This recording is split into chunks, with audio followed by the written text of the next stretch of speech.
Hey guys, as we wind down tonight, we drift quietly into a world where intelligence was less about thinking and more about looking like you thought very deeply about something. Maybe anything. Maybe nothing at all. The candle flickers. The robe is velvet, but it smells like mildew. You've draped yourself in wisdom, or at least in heavy fabric that makes you look vaguely wizard adjacent. There's a book open in front of you. You haven't read it, but your finger is placed on a line, and you're frowning slightly, which is the universal sign of cognitive effort.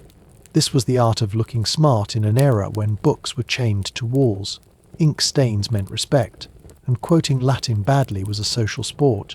You wanted to be seen as wise, not necessarily be wise. And that meant cultivating the right image. Long beard, check. Uncomfortable chair, check. A desk cluttered with useless scrolls, several dried herbs, and maybe a preserved lizard or two, just to confuse the guests. Tonight's journey walks through dusty libraries, fraudulent footnotes, and the ancient equivalent of name-dropping yourself. Because in the centuries before diplomas and PhDs, being perceived as clever was often more important than actually making sense. And sometimes, just sometimes, nonsense sounded profound if said with the right squint and a well-timed sigh. You might not survive this one, especially if you're allergic to second-hand incense, or allergic to people who carry around skulls for decoration, but have never once taken a biology class. So, before you settle in, feel free to give the video a like and hit subscribe if you're truly enjoying the journey. You can also leave a comment. Let me know where you're listening from and what time it is there. It's always a small wonder to see people tuning in from so many corners of the world. Now, dim the lights, maybe turn on a fan for that gentle hum in the background, and together, let's ease into tonight's story.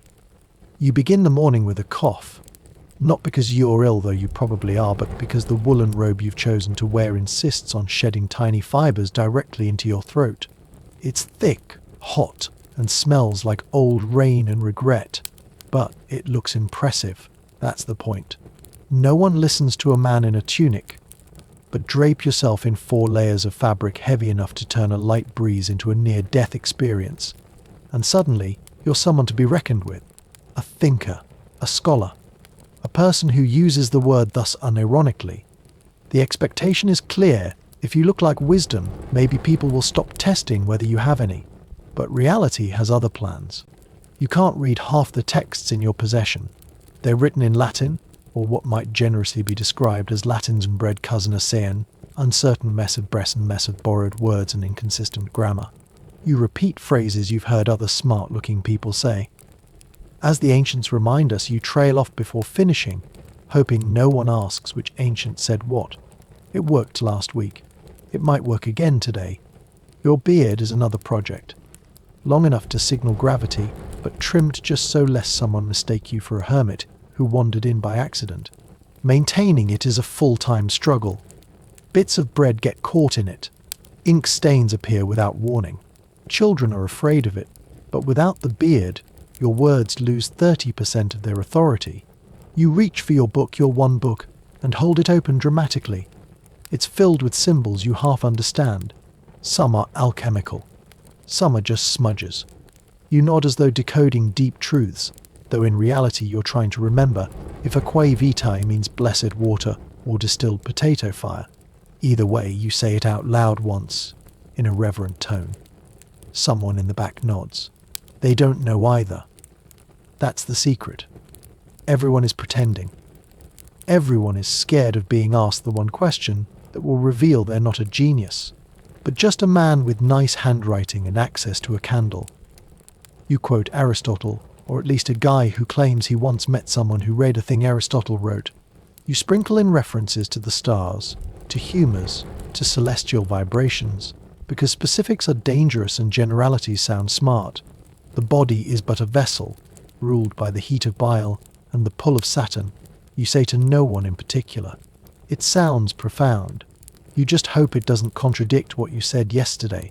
Meanwhile, your students, if you're lucky enough to have some squint at you through the smoke of your ritual incense, they assume your cough is part of the performance. You don't correct them. better to let them believe it's a sign of spiritual exertion. That, or the mold in your chamber is finally winning. You end the day exhausted. Not from work, but from pretending to know what you were talking about. There's no rest, no relief. Just another robe to wear, another fake quote to memorize, and another night hoping no one asked you to read aloud in Greek. You were told that learning Latin would elevate your soul. Instead, it mostly elevates your blood pressure. The words twist on your tongue like wet shoelaces. They never sound quite right.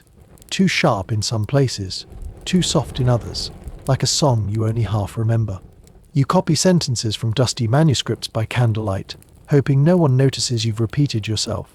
You've used the same phrase 3 times already, mostly because it's the only one you understand. Cogito ergo something. You trail off again. That usually works. A furrowed brow helps. As long as you say it with enough solemnity, no one dares interrupt. The expectation is lofty.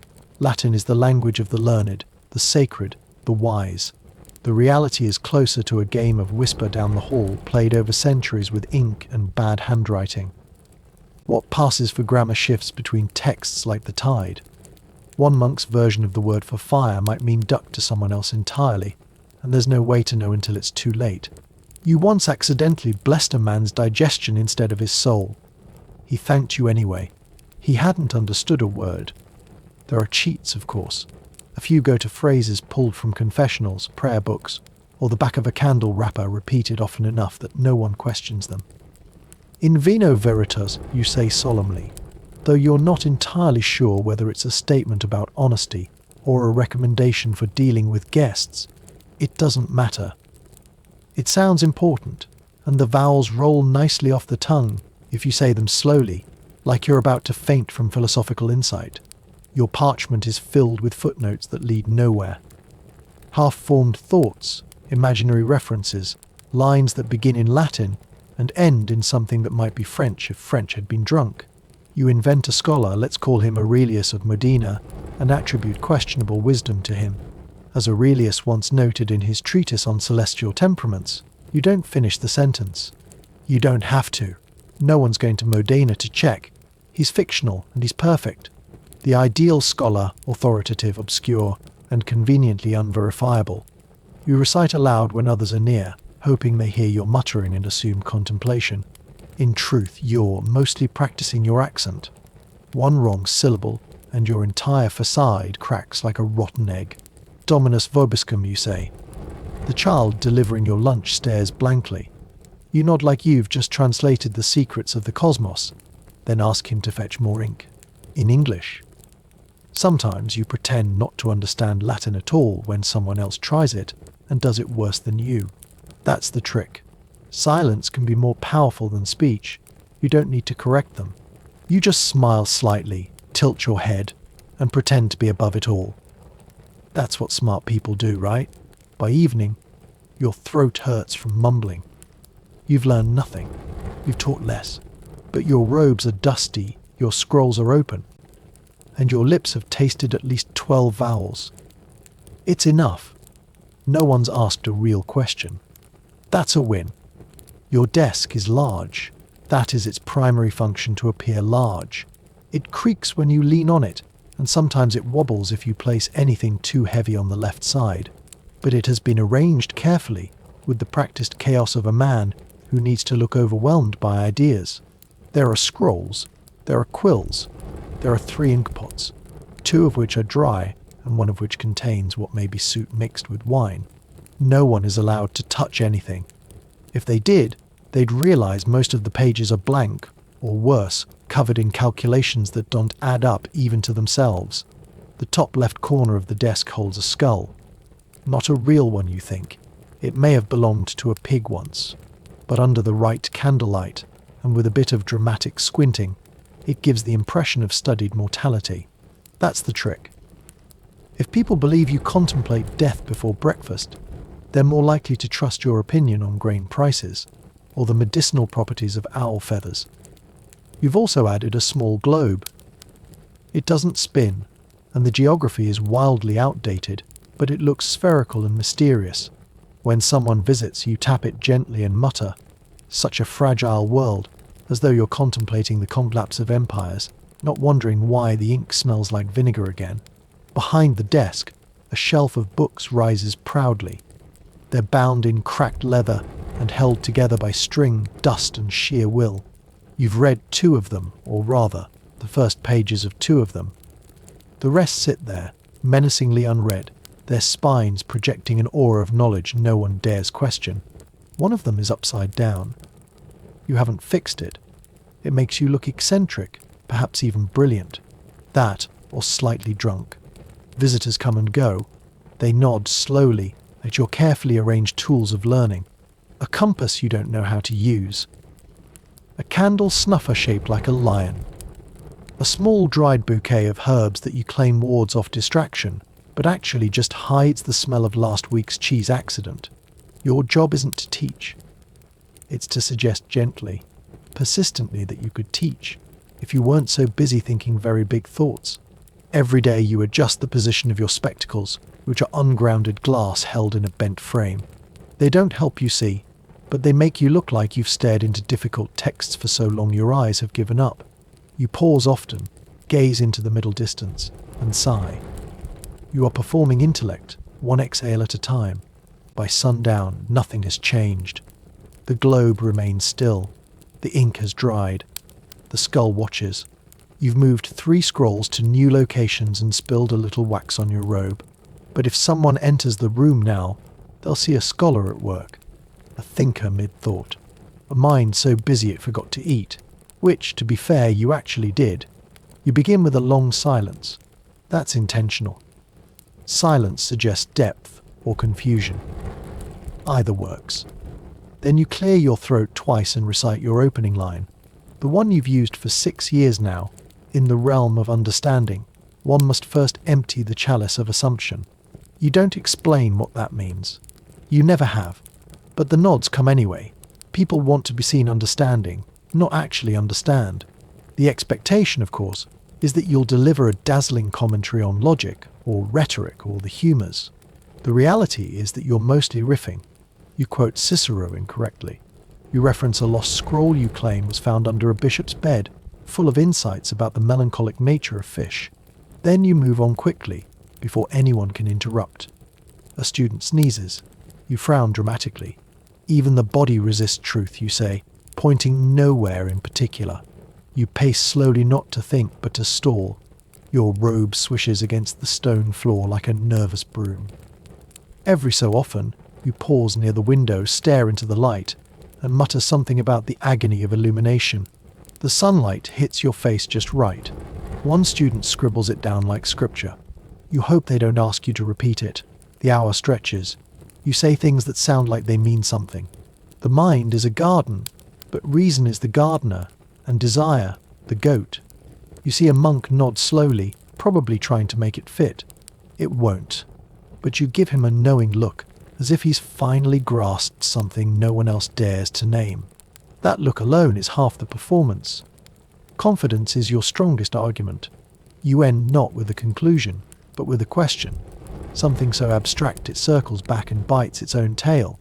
If thought itself is a mirror, then what reflects when the mirror shatters? You leave it hanging like a spiderweb in a breeze. Then, without waiting for confusion to bloom fully in the room, you bow your head and declare, "That is enough for today." You exit before they can follow. Back in your chamber, you wipe your brow with a sleeve. It's not sweat, it's ink. Again. You wonder if anyone noticed that half your quotes contradicted what you said last week. Probably not. Or if they did, they're too busy pretending to have understood. That's the dance. They perform understanding. You perform knowledge. Nobody knows anything, but everyone feels a little smarter for showing up. The robe hangs on a hook beside your bed. Though bed might be a generous term, it's more of a straw arrangement that itches in all the wrong places. It sags like a hammock built by pessimists.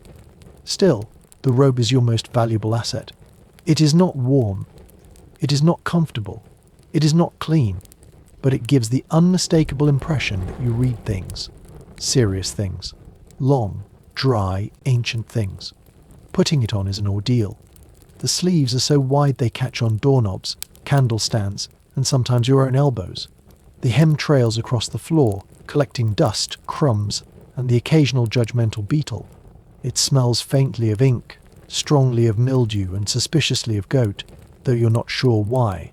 There was never a goat in the room, but somehow, the robe remembers one. You drape it over your shoulders like an idea you're not entirely convinced by. Instantly, your posture shifts. The weight tugs at your spine. The fabric settles around your body with the grace of a damp curtain. But once it's on, people look at you differently. They lower their voices. They squint at your face, as if searching for meaning. They assume the robe chose you. And in a way, it did. It was once owned by a man who claimed to have debated a bishop. Or maybe he was a bishop. The details are unclear. You found it in a chest behind a tapestry and took it as a sign, or at least as a free upgrade. The expectation is that the robe will bring you gravitas. The reality is that it brings static, tripping hazards, and at least one fire scare per month. Just last week, you leaned too close to a candle and nearly turned your left sleeve into a philosophical torch. The student who put it out didn't even blink. He assumed it was part of the lecture. Pockets. None. Why would a scholar need pockets? Instead, you carry everything in your hands: a book, a quill, sometimes a dried fruit you pretend is medicinal. When you drop something, you bend very slowly to retrieve it, pretending to be lost in thought rather than just deeply annoyed. The robe is not designed for practicality. It is designed for being seen, and seen you are. When you walk through the cloister, the robe billows dramatically. It catches wind that doesn't exist. Birds avoid you. Novices scurry to the sides. The robe gives you presence like a storm cloud made of wool and confusion. It is, in every way, your second skin, just thicker, and more likely to get caught on furniture. By evening, your shoulders ache. You fold the robe carefully, lay it across the stool, and immediately regret it because it creases in new, unpredictable ways. Tomorrow, the robe will sag differently. It always does, but you'll wear it again, because in a world where thinking is invisible, the robe is your best chance of looking like you do it all the time. You grow the beard because you're supposed to. There's an unspoken rule in your world. The longer the beard, the deeper the thoughts. And if the beard looks like it could nest a small owl, all the better. It whispers to others that you have stared into the abyss of ancient scrolls, that your chin has weathered long hours of contemplation, and possibly that you lost access to scissors sometime last autumn. Whatever it says, it speaks with authority, or at least, it mumbles through crumbs. At first, it's just stubble. But over time, with neglect and passive encouragement from your colleagues, who all seem to regard grooming as a suspicious luxury, it becomes something more. A symbol, a sign, a statement of purpose, though that purpose is never entirely clear. You stop trimming it because trimming implies vanity. You stop brushing it because brushing implies effort. Eventually, it takes on a texture somewhere between old rope and broom bristles left in the rain. But no one questions it. They assume it must be full of secrets. The expectation is that the beard will inspire respect. The reality is that it collects evidence. Porridge. Ink smudges. A beetle once. And yet, every morning you stroke it absent-mindedly during your lectures, the gesture of someone deep in the tangled forest of thought. What your students don't realize is that you're mostly trying to dislodge a raisin. You clear your throat. They nod reverently. You cough twice. They write it down. People ask you questions they would never dare ask a clean-shaven man. What does the nature of man owe to the order of the stars? They ask, eyes wide, mouths full of wonder.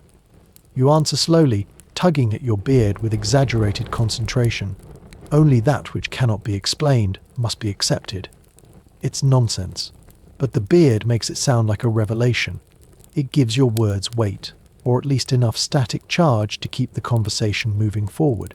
At meals, you eat with care, not to avoid embarrassment, but because you're running out of places to hide evidence. Last week's soup made it all the way to your collar before anyone said something.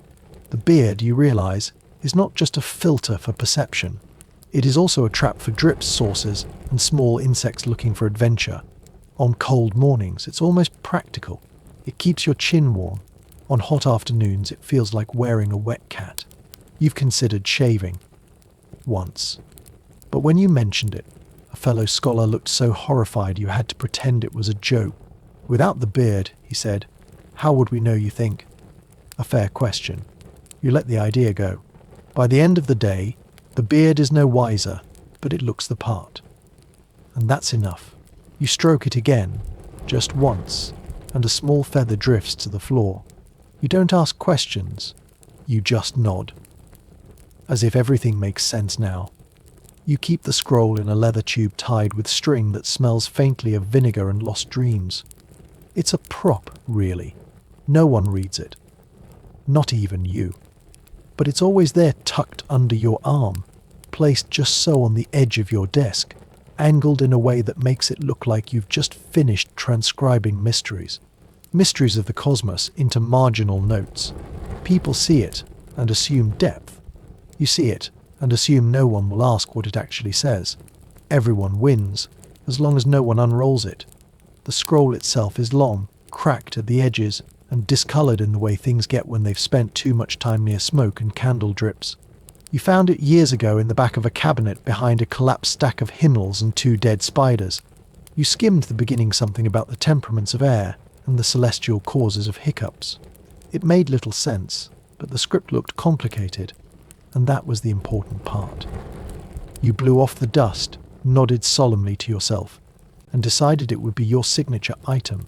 The expectation, of course, is that the scroll contains insight, perhaps even forbidden knowledge. The reality is that it mostly contains contradictory statements, unfinished arguments, and a doodle of what may be a goat in a hat. But no one asks.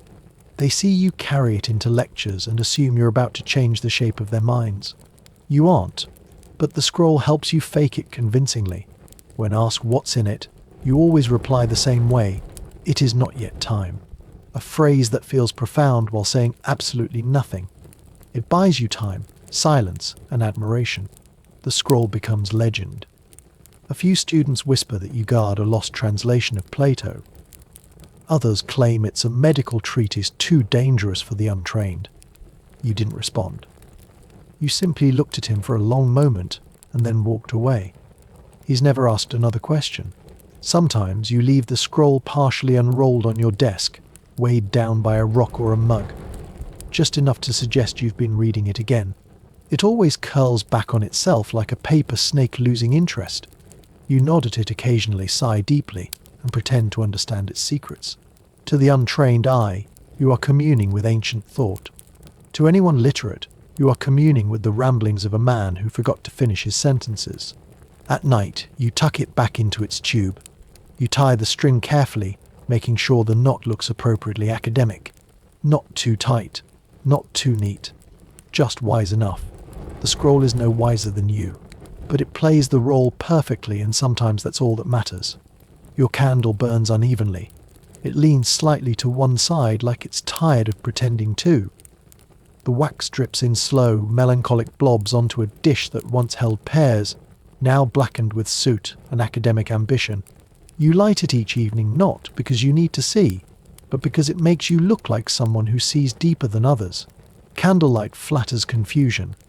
It softens the edges of uncertainty and makes every squint look like profound contemplation. There's a belief whispered among your peers that true thinkers don't sleep much. You encourage this belief. You keep the candle burning long after you've stopped reading. Sometimes you nap in your chair, chin tucked awkwardly to the side, scroll half unfurled, one slipper missing. If someone peeks through the door and sees the flickering glow, they assume you're grappling with the big questions. You're not. You're just stuck between dreams and a cramp in your neck. The expectation is that candlelight fuels ideas. The reality is that it mostly burns holes in the edges of your papers and attracts moths with no respect for scholarship. You've swatted more wings than you've written words this week. They dive into the flame with theatrical enthusiasm, as if auditioning for the part of minor symbolic sacrifice. Their bodies pile in the wax, a tiny graveyard of inspiration and winged dust. You've tried oil lamps. They smell worse. One burst once, spraying your notes with what you pretended was intentional shadowing. Students were impressed. You said it was an ancient technique for invoking the spirits of lost mathematicians. They nodded. No one asked you to explain. The candle makes everything feel slower, and that helps. It gives you time to frown properly, to pause dramatically mid-sentence, to walk across the room like your thoughts are heavy, too heavy to carry while seated. Every great insight you've had was just you killing time while waiting for a candle to die. Sometimes you light a second one not for brightness, but for effect. Dual flame implies dual thought, two parallel minds burning down together. Of course, it also doubles the heat, the smoke, and the risk of setting your robe on fire again. But what is knowledge without a little danger? You stare into the flame until your eyes water, then claim its emotion. So many truths, all at once, you whisper, dabbing at the corner of your eye. The candle sputters. You nod as though it's speaking in metaphors. Perhaps it is. Or perhaps it's just nearly out of wax. You never let anyone see you replace it. That would ruin the illusion. Instead, you wait until the room is empty, then dig another stub from the drawer, scraping old wax off with a knife that's also used for cheese. You wedge it into the dish and adjust it until it leans the same way the last one did. A bit off-center. A bit poetic. Exactly like you. Ink should be a simple tool. You dip, you write, you think profound things onto expensive parchment. But your ink has other ideas. It's thick when it should be thin, watery when you need clarity, and prone to exploding into blots just when a sentence was beginning to sound intelligent. The bottle's neck is crusted with dried ambition. You try not to touch it. Every scholar you know has black fingernails and a guilty conscience, and you are no exception. The ink you use is homemade, or rather, made by someone who once promised you it was intellectually potent. It smells like rust and boiled bark.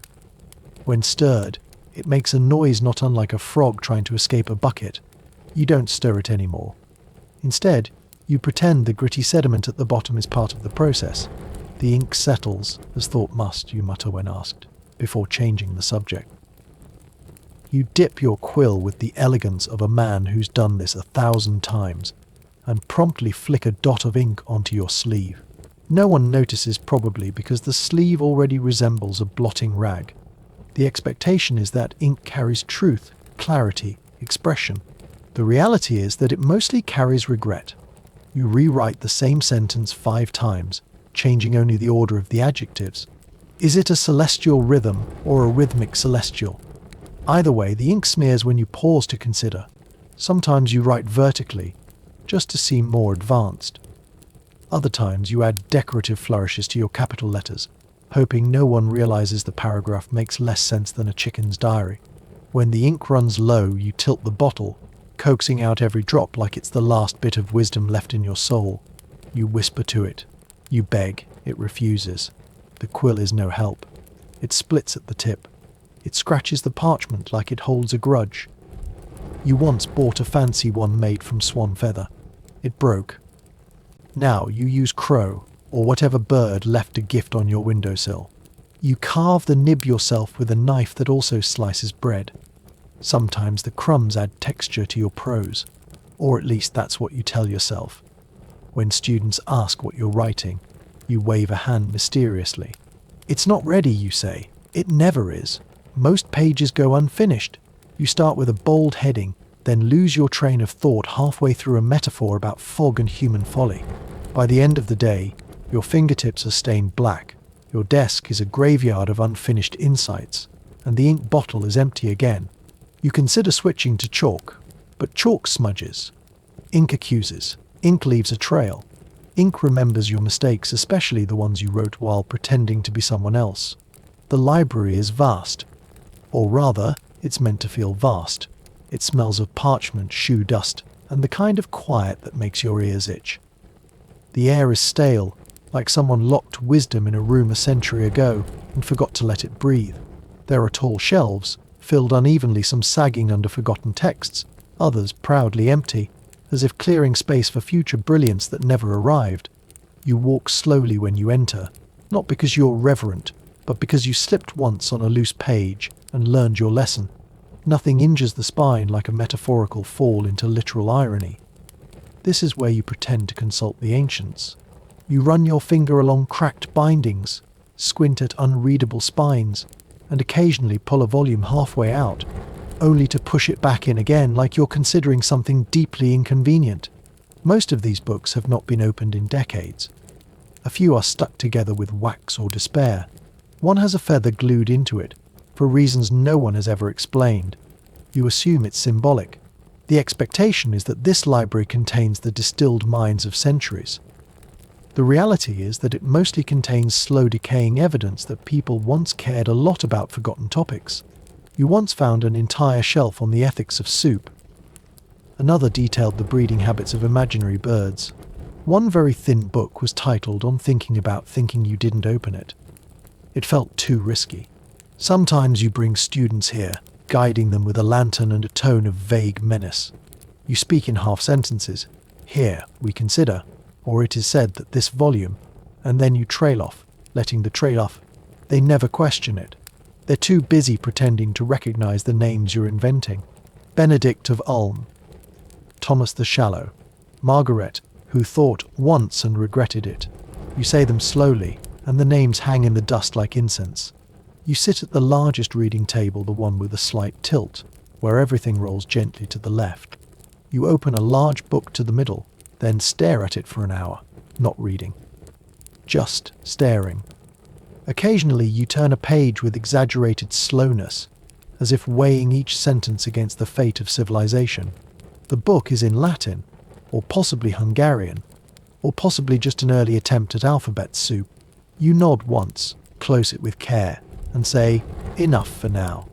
You exit with the book under your arm, though you plan to return it unread. The librarian doesn't look up. He's seen this before. Everyone does it. The books are not for learning. They are for gesturing toward learning. You carry one like a shield made of flaking paper and complicated lies. You meet him on a rainy afternoon, though he insists the sky is merely in a state of thoughtful hesitation. He wears robes heavier than your sense of self-doubt, and a hat with a brim so wide it could shade a small gathering. His name is long, vaguely Greek, and ends with Ides, which means he's probably either brilliant or very good at pretending. He introduces himself in a whisper, then waits dramatically for you to feel impressed. You don't, but you nod as if you do. He calls himself a philosopher, not because he's written anything coherent, but because he sighs a lot and quotes himself in conversation. As I once said, he begins, even before tea is poured. The soul is a garden, but most people are planting shadows. You nod again, slower this time. You don't know what it means, and neither does he, but it sounds like something a wise person might mutter into a candle.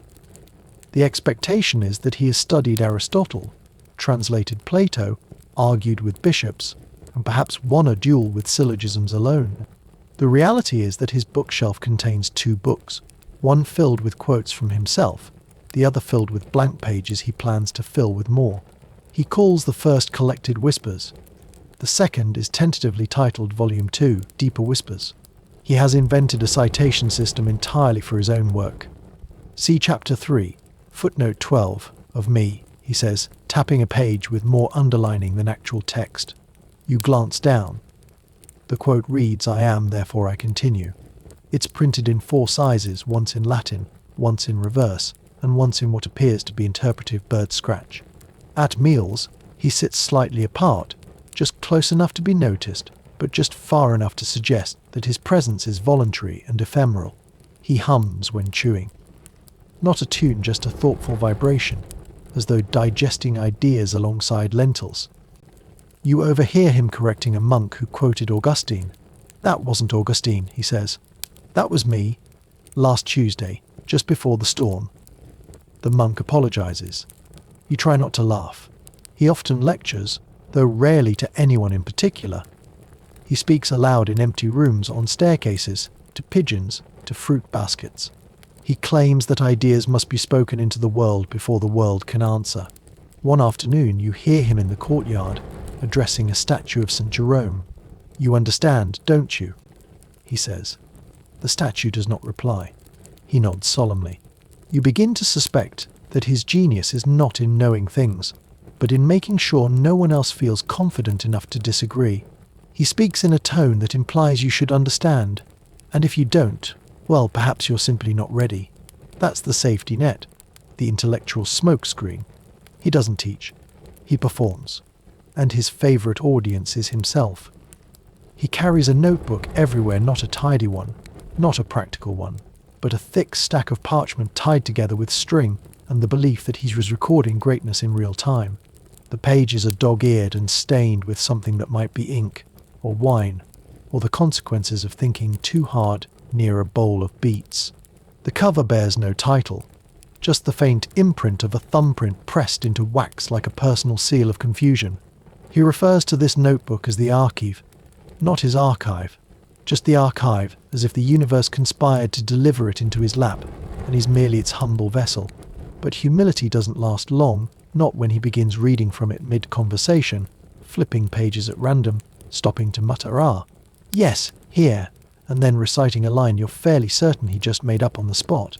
"I wrote," he says, "that wisdom has a texture like cold cloth at dawn." You smile politely.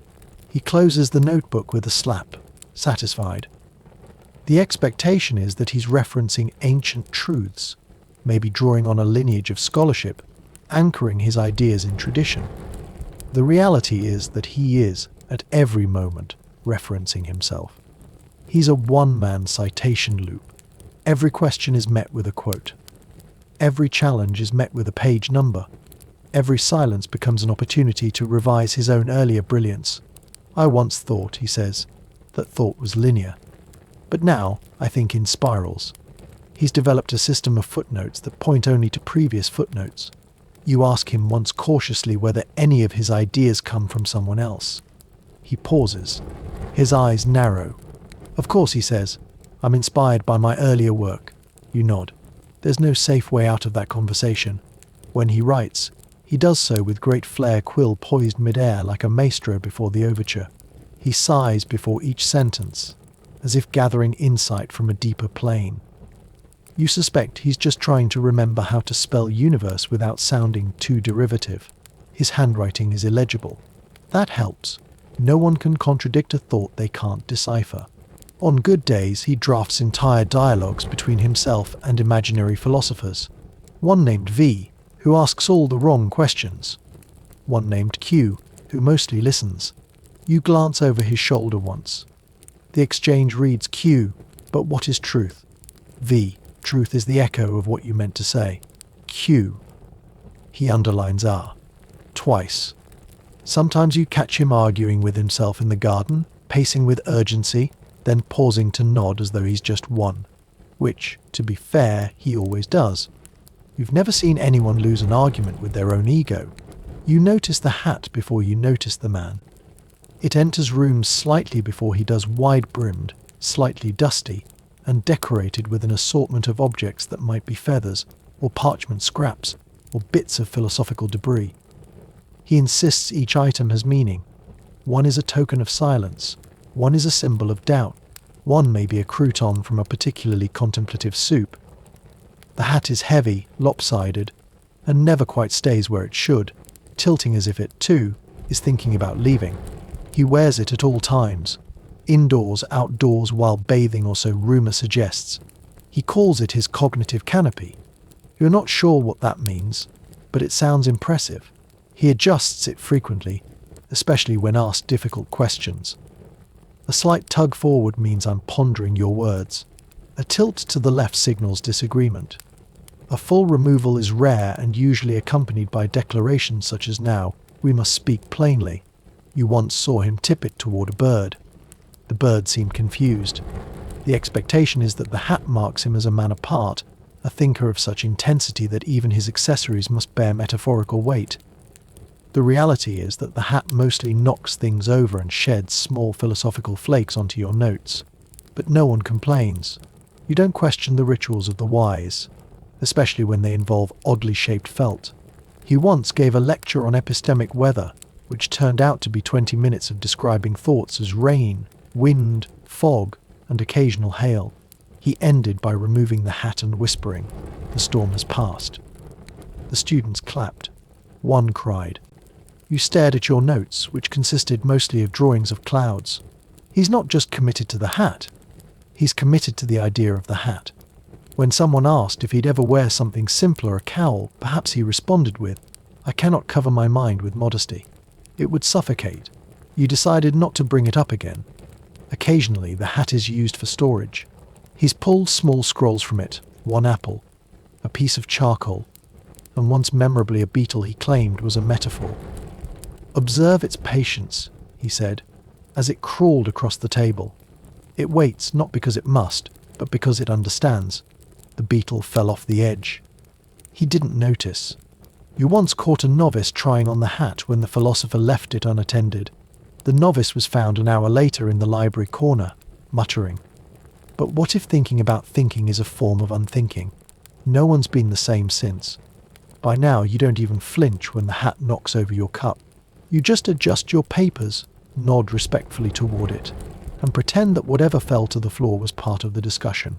After all, in his world, even gravity has something important to say.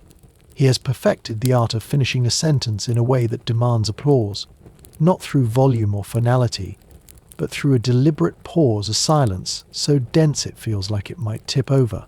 He ends every speech, every thought, every casual comment in the tavern with that same dramatic stillness. You never know whether he's truly finished or simply waiting for the right wind to carry his next syllable into the room. But the silence lingers. People assume it must mean something. So they clap. You've watched it happen dozens of times. He says, and thus, even a shadow has a source, then stops, closes his eyes, and lowers his chin an inch and a half. No one dares break the moment. And then the first hesitant clap, then another. Within seconds, the room is filled with admiration for a phrase that might mean everything, or nothing at all. You once timed it. 12 seconds of silence. No one breathed for 8. The expectation is that applause is earned. The reality is that it's performed coaxed into existence by well-timed gestures, deep sighs, and a sense that the speaker knows something you don't, even if he clearly doesn't. He claps along sometimes, modestly, as if surprised to be so deeply understood. You've seen him bow after summarizing breakfast. The porridge was tepid, and yet, so am I. Bow, clap, silence. One afternoon he began applauding himself after particularly vague insights. Sometimes the answer is the question disguised as absence. Clap, clap. Everyone joined in. You looked around, confused, until you realized no one wanted to be the only person not understanding. That's the genius of it. He doesn't inspire comprehension. He inspires momentum. And momentum is louder than doubt. You've tried it once or twice, ending your thoughts with the same slow nod, the same reflective sigh. It didn't work. Someone asked you to repeat yourself. You panicked and said the word existence 3 times in a row. He heard you, of course. Later that evening, he patted your shoulder and said, "We all begin somewhere." You're still not sure if it was encouragement or a warning. He times his walks through the monastery corridors to coincide with student gatherings. He rarely stops, but occasionally slows near groups, tossing out statements like breadcrumbs. Thought without structure is still thought. Or, the moon speaks in circles. By the time the students turn to respond, he's already rounded the corner, robes swirling behind him like punctuation marks. You once saw a scribe copy one of his passing comments onto vellum and file it under oracular fragments. Now, whenever he speaks, you watch the room more than you watch him. The anticipation, the collective inhaling, the desperate nods of agreement, the ritual of believing. You wonder if there's a point at which the performance collapses, where someone stands up and asks, "Wait, what does that mean?" But no one does, because by the time you think to ask, the clapping has already started. It begins, as most things do in your world, with a sigh and a dramatic rearranging of robes. He announces the debate himself. There is no organizer, no opposing scholar, no crowd, really just 3 monks, 2 students, and you, all drawn in by the promise of an event that will redefine the boundaries of knowledge. The benches creak. The room smells faintly of must and freshly baked bread. which somehow feels inappropriate for what is about to unfold. He paces the room like a cat who's read too much poetry. His opponent is Brother Adalbert, a quiet man known mostly for cataloguing candle taxes and occasionally nodding. You suspect he didn't agree to debate so much as accidentally be present. Still, when the philosopher points and says, yes, you shall represent the opposing stance," Adalbert does not resist. He bows slightly, then mutters something about the importance of humility. The philosopher beams, as if this has already proven his thesis. The topic, broadly speaking, is whether the unknowable can be known, or merely suspected from a distance. The opening statement contains 7 metaphors, 3 made-up words, and 1 quote from himself. As I once reflected in solitude, he begins, "Truth is a garment we stitch from the threads of our own blindness." You glance at Adalbert. He shrugs. You shrug back. The expectation is that this will be a battle of minds. The reality is that it's a one-man play performed in the key of interruption. Every time Adalbert speaks, the philosopher leans forward, squinting as if the words physically hurt him. "Ah," he says, cutting him off gently, "but let us consider the curvature of thought." He then launches into a 10-minute detour about circles, wheels, and how walking in spirals is sometimes the only way forward. At one point, Adalbert tries to quote scripture. The philosopher counters with a quote from his own dream. "In the third watch of the night, the owl spoke thus, 'Do not chase what breathes backward.' Everyone nods. No one knows why. You try to take notes.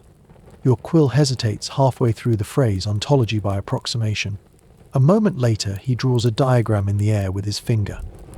It looks like a duck, but he insists it's the structure of all reason. Note the beak, he says. That is intuition. The debate ends not with a conclusion, but with the philosopher suddenly sitting down and saying, "Of course, to argue is merely to disagree in rhythm." There is silence, then applause. Adalbert looks relieved. You look at your notes. The only legible word is beak. Later, someone asks who won. The philosopher replies, "Neither of us. Only thought itself." You're not sure what that means, but by now you've learned to nod. He carries it in a pouch lined with velvet not for protection, but because he insists the mirror must rest in softness, lest it reflect too harshly. The mirror is old, its silver backing tarnished and mottled like a philosophy student's first attempt at clarity. The glass is cracked in one corner and slightly warped, which he claims enhances its ability to reveal truth. You suspect it simply reveals your nose from 3 unpleasant angles. He calls it the reflector, as if naming it elevates it beyond the status of an object into something sacred. You watch him take it out before every lecture, placing it beside his notes like a companion, or possibly a judge. "Let the mirror bear witness," he says, tapping its edge twice. He never explains what it's meant to witness, or what it's supposed to reflect knowledge. The soul, light. But he always gazes into it briefly, like he's checking whether his metaphors are symmetrical. The expectation, naturally, is that the mirror serves some ancient purpose, perhaps linked to divination or self-examination. The reality is that it mostly distracts people. You've seen students squint into it mid-sentence, trying to determine if they look more intelligent at certain angles. You've also seen it fall off the table twice, once shattering a plate of apples and once landing perfectly upright, which he called a sign. A sign of what, he never said. He never lets anyone else touch it. Once, a curious novice reached for it. The philosopher whispered, "Be careful. It doesn't reflect everyone." The novice withdrew their hand, deeply unnerved, and has since taken to crossing himself whenever passing the pouch. Some days the philosopher speaks to the mirror. Soft things, whispered fragments, half-formed questions. Why does silence sound so loud? Or how many cells does it take to see one? It's unclear whether he expects answers. Occasionally he nods as if he's received one. He once held it up during a sermon on identity, turning it to the audience and asking, "Who among you dares to look and still speak?" No one did. Partly out of reverence, partly because the light bounced into everyone's eyes and made half the congregation blink like startled moles. You suspect the mirror is part prop, part armor. It keeps questions away. No one wants to interrupt a man staring at himself while discussing the invisible scaffolding of consciousness. The moment feels sacred, or at least too awkward to challenge. At night, you imagine him polishing the glass slowly, not to see better, but to make sure the distortions remain exactly where they are. Because in his world, clarity is dangerous. But reflection, especially the kind that makes your face look a little mysterious and tragic, is power. Every week, without fail, he sits at the same wobbly desk in the corner of the scriptorium and writes a letter. Not to a colleague. Not to a student. Not even to a former mentor, real or imaginary. He writes it to himself. Dear esteemed thinker, it begins, in his own carefully spidery script, as if he's addressing someone he's both intimidated by and trying to impress. He always smiles after the salutation, as though surprised by how flattering it sounds. The letter continues with updates not about events but about ideas. This week, I have refined my thoughts on uncertainty, he writes, though I remain uncertain about the refinement. He sometimes includes drawings, usually shapes that claim to represent conceptual flow, but resemble vegetables wearing hats. The margins are dense with footnotes to earlier letters. You've seen him cite page 3 of a missive he wrote in August, cross-referenced with a note from last March. It's a web of intellectual breadcrumbs that leads only back to him. The expectation is that this weekly ritual is a form of deep self-reflection, perhaps an exercise in humility or philosophical discipline. The reality is that it's mostly a performance, one he puts on for an audience of one.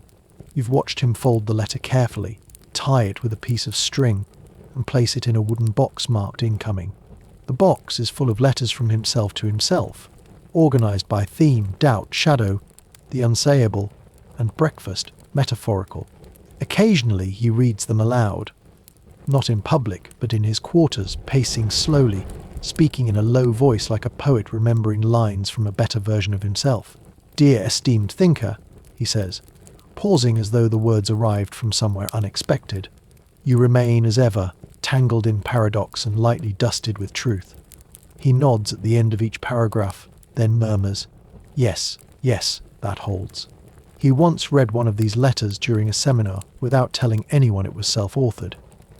When a student asked who the writer was, he simply replied, someone I once knew well, and who, in some ways, still knows me better than I should like.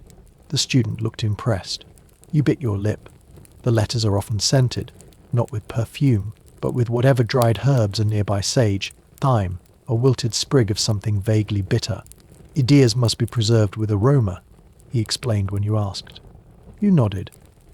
It was easier than replying.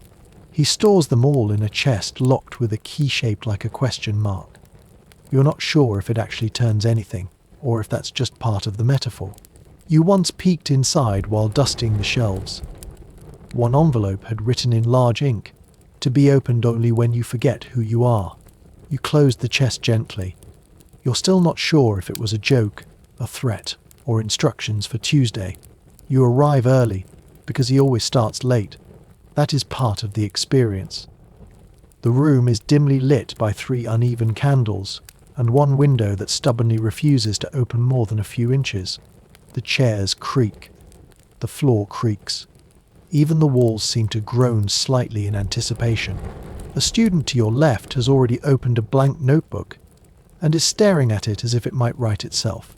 The philosopher stands at the far end of the room, not yet speaking, just looking at the ceiling like he's waiting for a thought to fall from it. When he begins, it's not with a greeting, it's with a question. Always a question.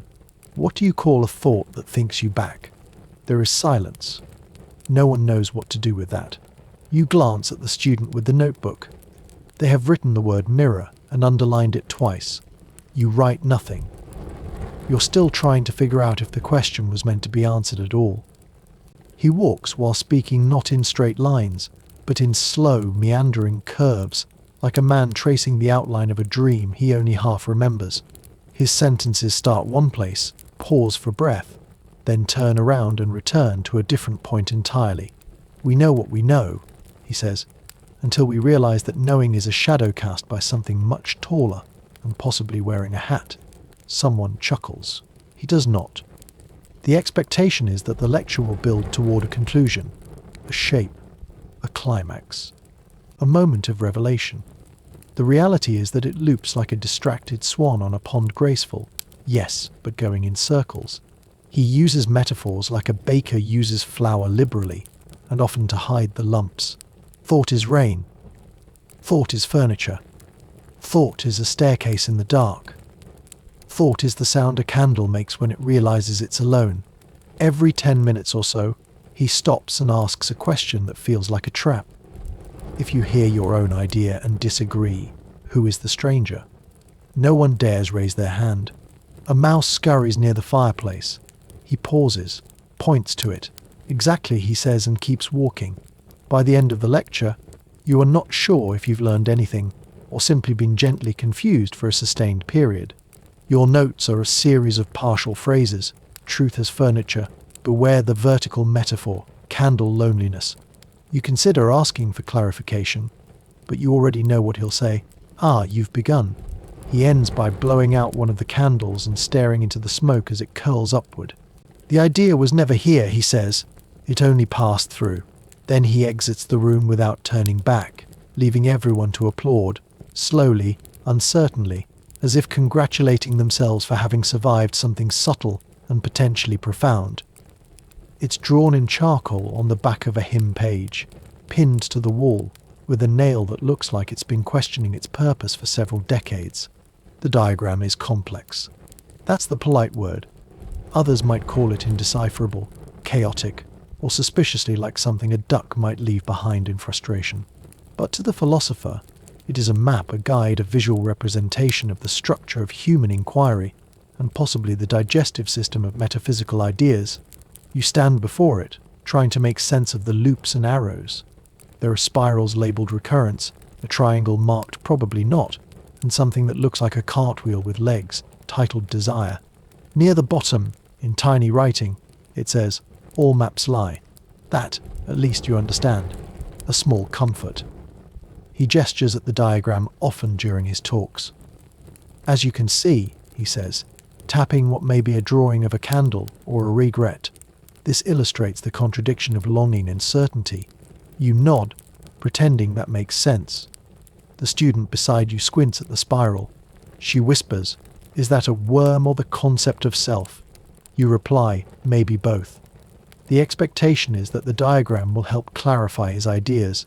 The reality is that it functions more like a foghorn in a library, loud, disorienting, and somehow making things less clear. Every shape leads to another shape. Every line splits. Nothing ever arrives anywhere. It's not a flow chart, it's a suggestion chart. And it's suggesting that you give up. He redraws it regularly, making slight changes with immense ceremony. One week he replaces a box labelled trust with a cloud labelled softness.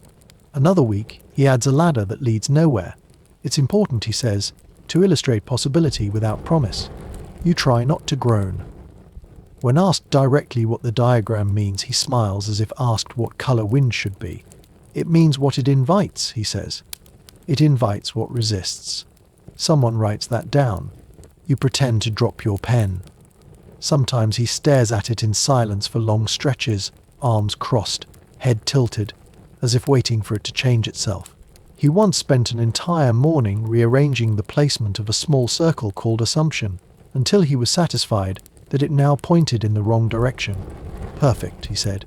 You consider copying it into your notebook, but quickly abandon the idea. There are arrows that go off the page. A scribble in the corner says, not for Tuesday. One section is simply labelled maybe. It feels like trying to memorize a dream someone else had during a thunderstorm. Still, you find yourself staring at it from time to time. Not because it helps, but because it feels like something should be there, something just beyond understanding. And if you tilt your head just right and squint long enough, you begin to see it too, not meaning, but movement. A diagram forever on the verge of thinking. It begins with a rumour, not that he started it, but he certainly didn't stop it. Word spreads that the philosopher intends to host a private dialogue with an equal. Speculation runs wild. Will it be a visiting scholar? A returning monk? A long-lost twin? You arrive early, along with a small crowd, only to discover that the equal in question is his own shadow, cast long and sharp across the stone floor by a single well-placed lamp. He sits across from it on a low stool, arms folded, expression grave. The rest of the room remains in silence, held hostage by confusion and politeness. He debates the self, someone whispers behind you. Or the absence of self, someone else adds. The philosopher raises a hand to quiet the room, though no one was speaking, and begins. "Why do you linger when I turn?" he asks the floor, gently, like a disappointed parent. There is a long pause. Then he nods solemnly, as if he's just received an answer too profound to repeat. He responds, "Ah, so you see what I hide." You glance at the wall. The shadow is still there. It hasn't moved. You wonder if this is how candles feel, when no one thanks them for their light. The expectation is a lesson in self-awareness. The reality is a performance so earnest it loops back around to something resembling meaning. He leans forward. You repeat me, but never truly follow. He taps his fingers together in a triangle.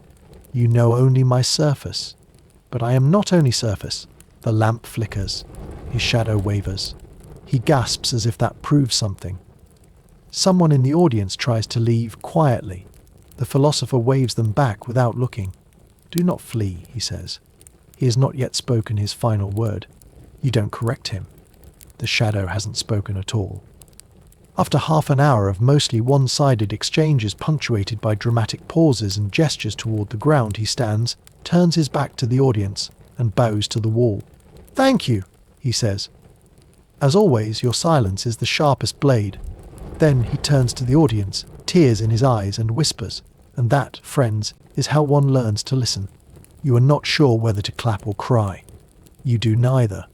You just sit there stunned, watching as he carefully extinguishes the lamp, slowly erasing the only participant who never agreed to attend. Later that night, you overhear a student saying the debate changed his life. Another says he finally understood what duality feels like. You, meanwhile, write in your notes, spoke to Shadow. Shadow won. Possibly. And somehow, when you remember it later, you'll recall the shadow did say something. You just didn't catch it. You're not supposed to be in the attic. No one is. The staircase is narrow, the door sticks, and the ceiling slopes like it's tired of holding itself up. But the rain makes the courtyard unbearable, and the hall below smells like boiled parchment, so up you go. One cautious step at a time. Dust hangs in the air like it's waiting to be remembered. The air smells of wood rot, ink, and a faint trace of something herbal that might once have been tea or mice. You find the book under a chair that only has 3 legs and 1 honest nail. It's wrapped in a cloth that was probably white a century ago, now stained with time, mildew, and what looks suspiciously like coffee from a century that didn't have coffee yet. You unwrap it slowly, expecting perhaps a Bible, or a book of hours, or maybe just a stack of old letters no one had the courage to throw away. What you get is stranger. The cover is leather, cracked and blotched with oil, and stamped with a title that doesn't quite translate. Something like the persuasive geometry of misremembering. You're not sure if that's a warning or a thesis. The spine is unnumbered. The pages ripple like they've been read too quickly by someone anxious to look wise. You open it gently and immediately regret doing so. The writing shifts. Some pages are upside down. Others are in mirror script. A few are entirely blank, unless you tilt the page toward the window. At just the right angle, then faint diagrams appear. Spirals, keys, ladders, clocks melting just enough to suggest they once kept time, but chose not to anymore. In the margins are annotations in at least 5 different hands. Some are helpful. Most are not. One just says, "Don't trust the table of contents." The expectation is that this is an old scholar's notebook, rare, precious, confusing. The reality is something closer to an optical illusion printed on philosophy paper. You flip to a chapter titled, "On the Perception of Gravity When Memory Fails."